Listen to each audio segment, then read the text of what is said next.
Sa totoo lang, kahit pa tayo magkasakit, sa totoo lang, kahit pa hindi dinggin ng Diyos ang panalangin natin, dapat pa rin tayong magpasalamat eh.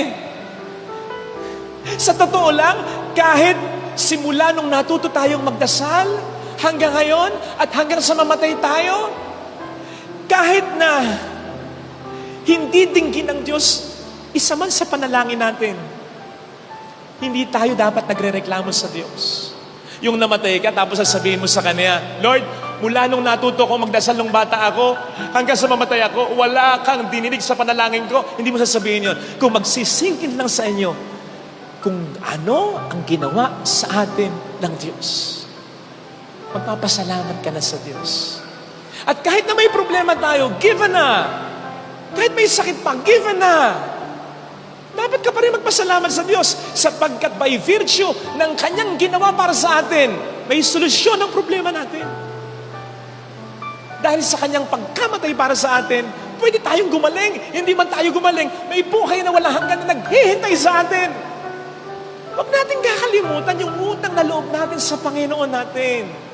Kapag nag-sink in talaga sa atin kung gaano tayo kamahal ng Diyos. Hindi tayo mababago sa pagkakasala dahil nahuli tayo eh. Natatakot tayo sa parusa eh.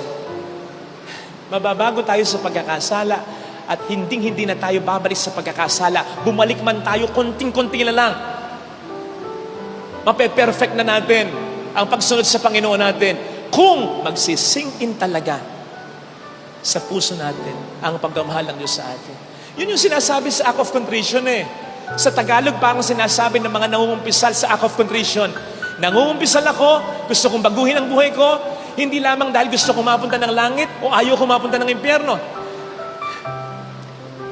I detest all my sins sapagkat sinasaktan kita na tunay na nagmamahal sa akin. Sana mga kapatid, yun ay mag-sink in talaga sa atin. Sana rin, kapatid, mag-sink in sa'yo kung gaano ka kamahal ng asawa mo para magbago. Kaya ka hindi magbago eh. Hindi mo talaga na-appreciate yung pagmamahal ng asawa.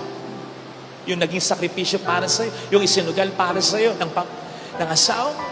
Kaya ka hindi nagbabago eh. Kaya ka pasaway na anak, pasakit. Hindi mo na-appreciate ang pagmamahal ng mga magulang mo sa'yo. At kaya nga din hindi mo masisi minsan yung asawang pinagtaksilan, yung sumasakit ang ulong mga magulang na magsumbat.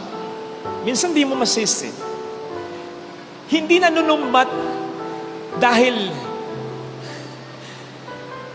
nagbibilang ng ibinigay.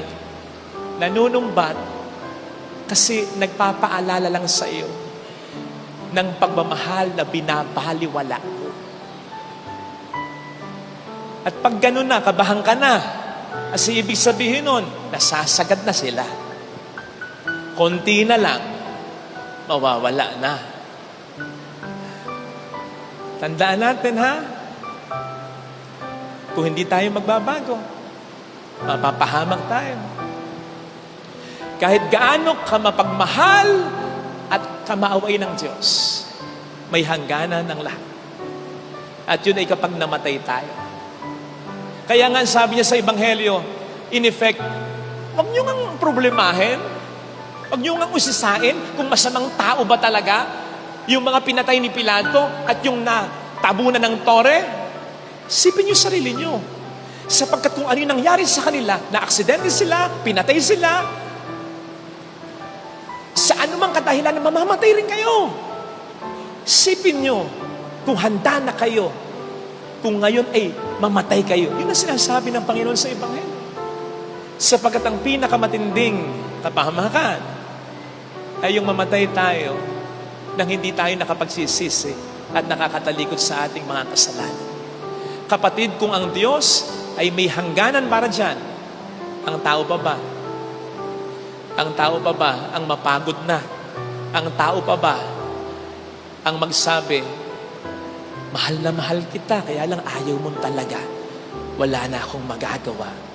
Kung yan ang gusto mo, ibibigay ko.